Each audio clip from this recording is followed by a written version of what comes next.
Magandang araw mga kaibigan. Nako mga kaibigan, mainit itong pag-uusapan natin. Sa wakas, mga DDS nagsisibaligtaran, nahihiya na matapos ang binunyag ng AMLAC at former Senator Trillanes, hawak na record, tumugma pa sa report mismo ng AMLAC. Grabe mga kaibigan, sa numero pa lang at mga perang pumasok sa records ng mga bangko ayon sa AMLAC, makikita natin dito ang milyong-milyong transaksyon ni Sara Duterte at kanyang asawa na umaabot sa bilyong-bilyon, kung saan hindi nga tugma sa salin ni BP Sara sa mga suspicious transaction na report mismo ng AMLAC. Tapos ang palusot lang ng mga alipores ni Sara Duterte tulad ni Marcoleta, fishing expedition lang ito, ginigipit lang ang kanilang amo.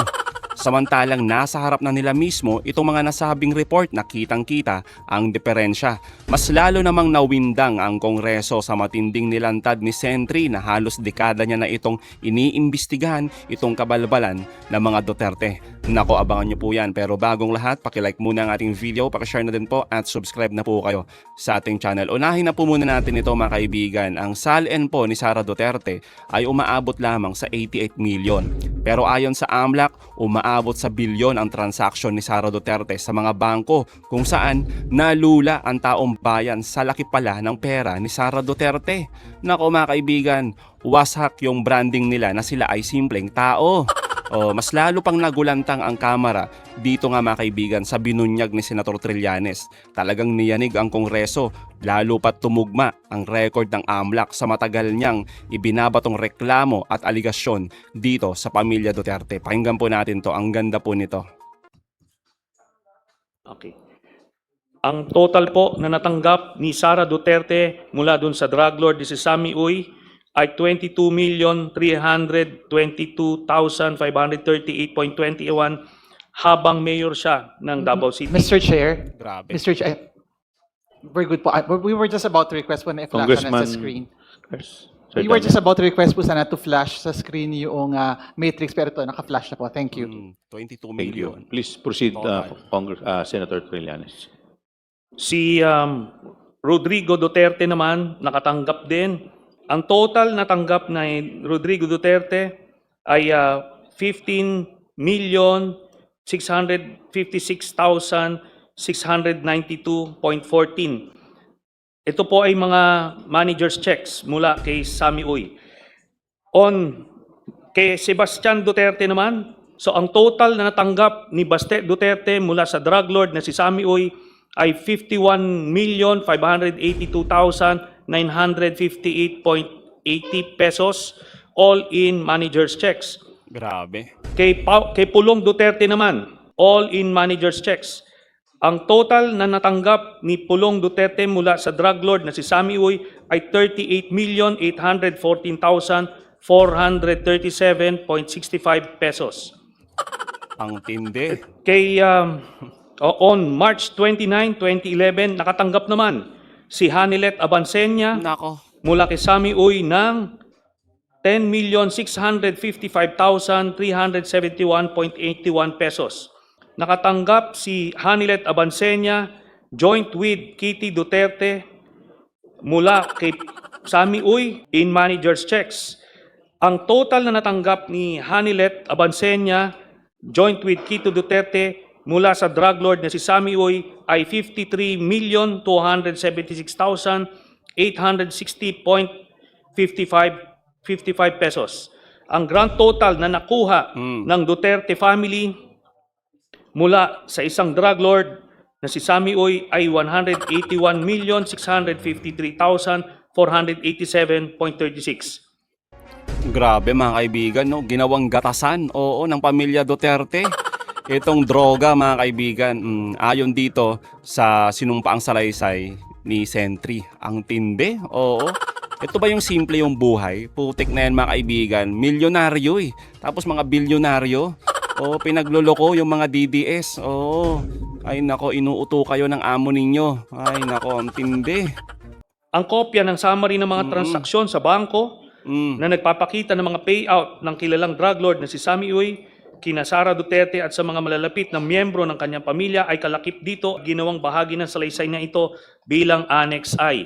Okay. Annex I of the affidavit, please. Secretariat, please flash. Ayan na, Annex I mga kaibigan. Ito-double check lang nila. Secretariat is requesting for few minutes. There. Opo. Alala ko rin po, nabanggit nyo, na itong mga transaksyon na ito, mga entries na ito, para na ang recipient ay si Sara Zimmerman Duterte, Yes. Rodrigo Roa Duterte, Sebastian Duterte, Paulo Duterte, at Shelito Avancenia, na supposedly galing kay Samuel Uy, kilalang drug lord na si Samuel Sasami o Yes. Samuel Uy. Mga nasa manager's checks po ito. Tama po ba? Yes, Your Honor. At kapansin-pansin din po, na karamihan ng entries dito, kasama na yung, yung kung saan ang recipient ay si Sara Zimmerman Duterte, uniform amount. Di ho ba? Yes, Your Honor. Kay Sara Duterte, yung dated March 17, Iisa. 2011, October 25, 2011, and April Pare-pareho. 24, 2011, lahat po yun, yung tatlo na yun, ay in the amounts of 7,440,846.07 uniform amounts. Yes, Your Honor. And same with the one of Digong Duterte as well. Yeah, two of the three. Yeah, two of the Kay Digong Duterte, Rodrigo Duterte. Ganon din yung para kina Sebastian Duterte. Mga uniform amounts in manager's checks. Yes, Your Honor. Ganon din po yung kay Paulo Duterte. Uniform amounts. Yung kay Sebastian Duterte po, uniform amounts of 10,316,592.68 or 0.18 or 0.68. At yung kay Paulo Duterte, uniform amounts of 9,703,609.39.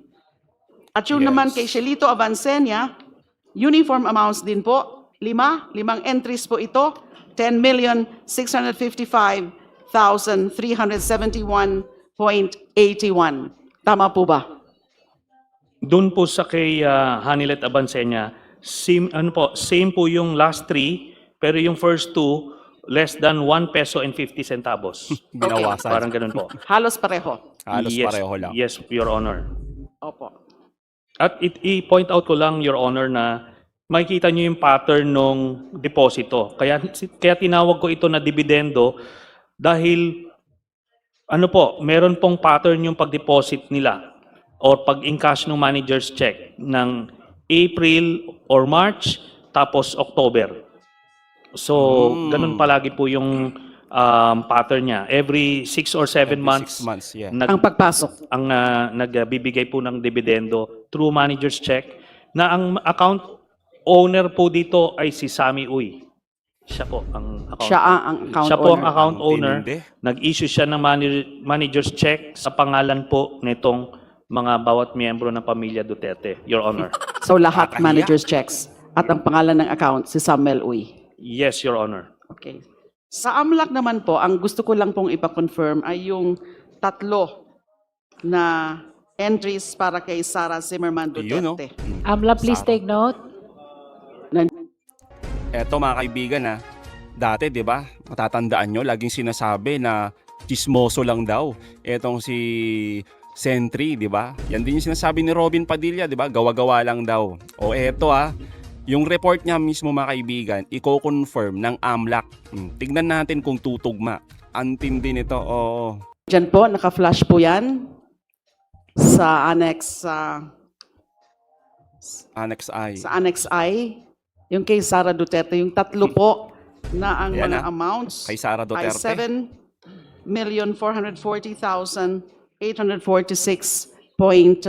7,440,846.07.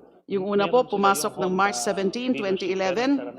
Yung pangalawa po, manager's check din at same amount noong October 25, 2011. At yung pangatlo po, parehong amount Yes. noong 24 April 2012.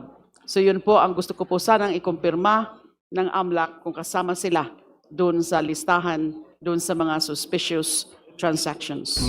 Go AMLAC. Amla, please signify once you're ready to answer. Yun no. Yun, mga kaibigan. We Ito inform that based on our records, there is a transaction in the amount of 7,440,846.07 on March 17, 2011.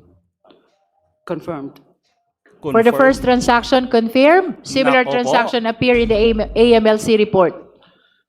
We informed that on October 25, 2011, there is a transaction in the amount of 7,440,846.07.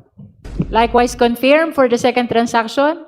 Similar transaction appear in AMLC report. Third, On April 24, 2012, we informed that there's a transaction in the amount of 7,440,846.07. the third transaction is likewise confirmed. Similar transaction appear in the AMLC report. So this total of 3 transactions appearing in Annex I with the title Sami Uy Payouts to Sara Duterte and Family.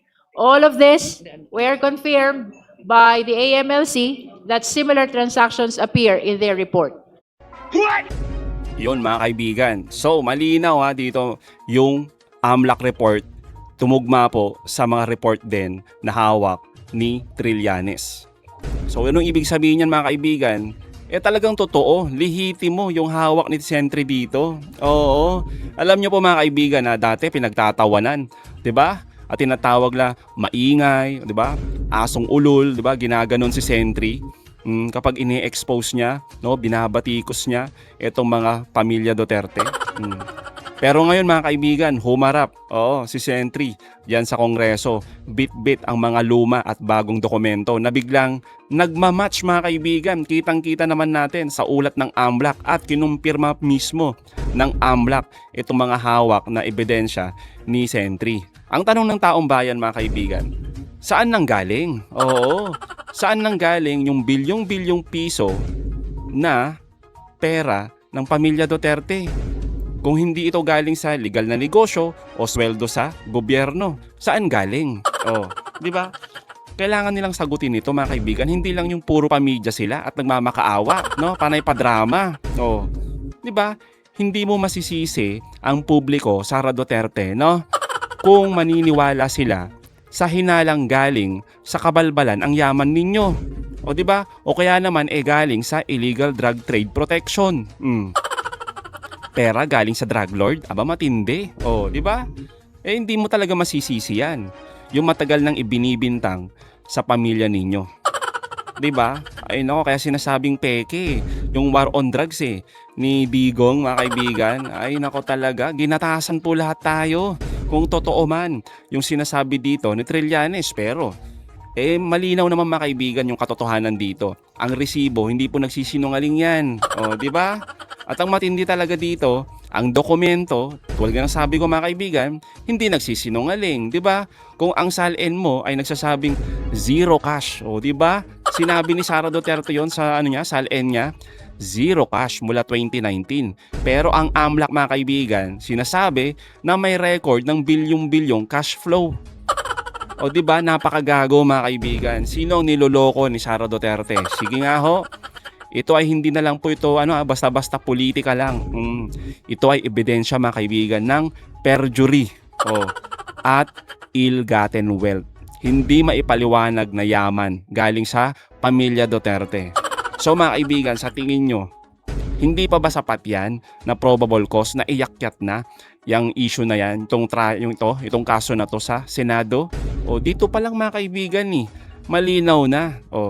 Idagdag mo pa yung COA, yung kay Ramil Madraga. Aba, mas matindi pa to mga kaibigan.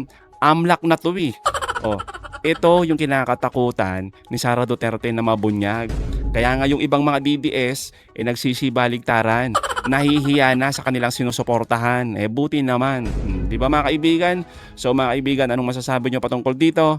Comment down below. Again mga kaibigan, huwag nyo kalimutan. I-like at i-share itong mga videos. Hanggang sa muli, kita-kita ulit tayo mga kaibigan.